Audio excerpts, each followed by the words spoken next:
Bonjour, je suis Marie Lecouré, ravie de vous avoir sur ma chaîne YouTube. Je suis très contente de vous avoir sur cette chaîne. Si vous venez de me rencontrer, je vais dire de voir la vidéo, abonnez-vous, likez, partagez. Il faut savoir une chose, sur cette chaîne, je partage des astuces qui vont vous permettre d'éviter les pièges de l'immobilier en Côte d'Ivoire.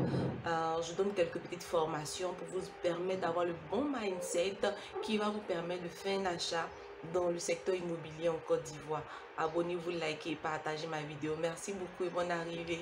Bonne arrivée, sans plus tarder, nous allons parler de l'habitation en Côte d'Ivoire.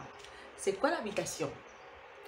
Je vous pose la question, essayez de répondre rapidement dans les commentaires. Je vais prendre le temps de lire après. Ce qu'il faut savoir déjà, c'est que l'habitation est reconnue comme le bien le plus précieux d'une famille. Oui, effectivement, d'une famille. Pas seulement d'une famille. Aujourd'hui, il y a des personnes qui achètent leur habitation juste pour elles-mêmes. Beaucoup ne sont pas mariés et achètent des habitations, en fait. Mais ici, je veux parler de l'habitation dans un contexte vraiment familial. Donc, ce qu'il faut retenir, c'est que l'habitation est reconnue comme le bien le plus précieux d'une famille. Son acquisition et sa gestion nécessitent par conséquent que l'on y prête une attention particulière. Retenez ça. Et ça va déterminer la suite. Ça va vous permettre, vous en tant que futur parent ou parent, de pouvoir faire un bon choix quant à l'habitation de votre famille. Merci beaucoup. Astuce numéro 1.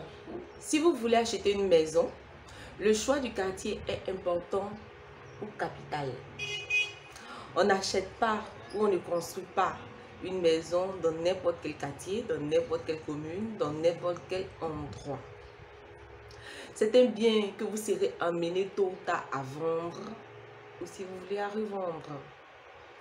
Le montant que vous investissez dans l'achat d'une maison dans un quartier donné vous permettra-t-il de récupérer facilement votre mise de départ ou vos fonds de départ? Une raison pour laquelle il faut réfléchir avant d'acheter une habitation dans un lieu donné. Vous voudrez la revendre avec une plus-value satisfaisante, n'est-ce pas? Cette question mérite de votre part une attention particulière. Astuce numéro 2. Avant d'acheter, il faut planifier votre projet d'habitation pour franchir toutes les étapes sans les brusquer ou les escamoter. Qu'est-ce que je veux dire par là? Ne vous précipitez pas en réalité, c'est ce que je veux dire. Commencez par trouver un appartement confortable et à prix raisonnable. Surtout à prix raisonnable. Je suis sûre que vous vous demandez pourquoi est-ce que l'habitation doit être à prix raisonnable. C'est simple. N'achetez pas quelque chose que vous ne pourrez pas, enfin n'envisagez pas d'acheter quelque chose que vous ne pourrez pas acheter en réalité au fait. Dans cette vidéo d'aujourd'hui, ce qu'il faut retenir, c'est que avant de commencer à acheter une maison, il ne faut pas prendre à la légère le choix de la commune, le choix du lieu, le choix du quartier. Très important. C'était la première astuce. Juste un récapitulatif pour vous. Et deuxième chose, il ne faut pas prendre à la légère la planification de l'acquisition de votre lieu d'habitation. Si vous retenez ces deux choses, vous pourrez vraiment non seulement bien choisir le lieu, bien planifier l'acquisition et surtout ne pas vous précipiter.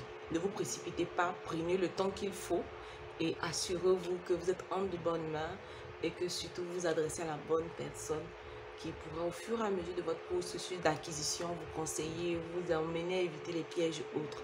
Merci beaucoup et abonnez-vous et surtout vous aurez encore d'autres vidéos qui vont continuer de vous donner des astuces sur comment est-ce que vous serez en mesure d'éviter les pièges et quelles sont les actions importantes à poser pour pouvoir avoir votre maison dans de meilleures conditions. Merci beaucoup et passez une bonne journée. Ciao, ciao, merci.